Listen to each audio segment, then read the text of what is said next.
कथारे अछि बालुत वृद्ध समान।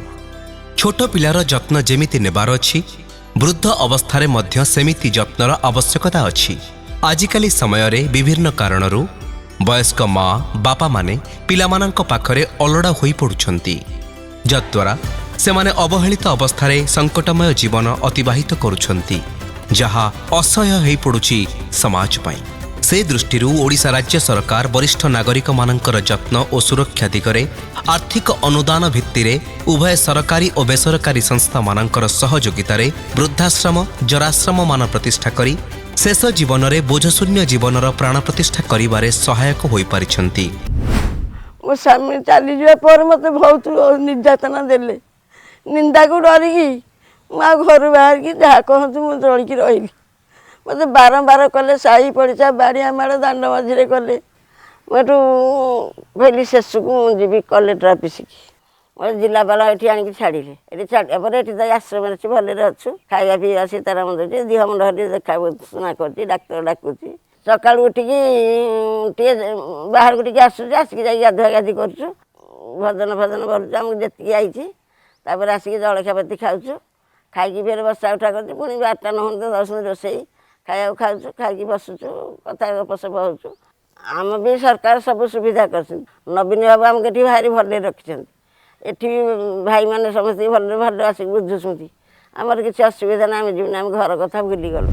ये सरकार जो सामाजिक सुरक्षा सशक्तिकरण विभाग अच्छी से विभाग तरफ आमको सहायता मिलला एवं ये जो बिल्डिंग निर्माण होती जो व्यवस्था होती सब सरकार तरफ आमको मिली। माननीय मुख्यमंत्री श्रीजुक्त नवीन पट्टनायक महोदय समस्त सहयोग हाथ बढ़ावा सहित बुढ़ा बुढ़ी मानक से भूली ना से गभीर कृतज्ञता ज्ञापन एथिपाई निमापड़ा जगतसिंहपुर कटक और नयगढ़ जिले में वृद्धाश्रम और जराश्रम मान वरिष्ठ नागरिक योजन निर्माण करा जाई अछि।